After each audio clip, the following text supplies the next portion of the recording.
Alam nyo, nakakaawa po ang ating nakararaming, honest, hardworking, matitinong empleyado ng DPWH. Ako po, awang-awa po ako sa kanila.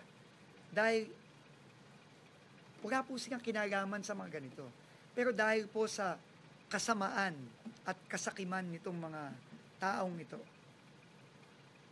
nadadamay po sila. At nakakaawa po na minsan nakukutsa sila, nahaharas sila pag sumasakay sila sa jeep, sa bus, sa MRT.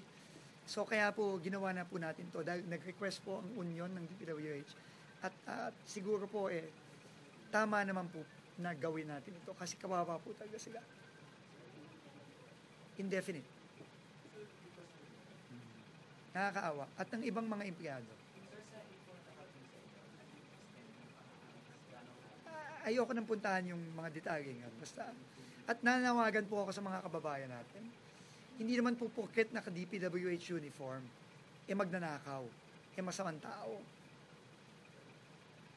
Marami po dito, higit na kararami, maayos po to. Nakakaawa naman po sila. Huwag naman pa tayong humusga lamang.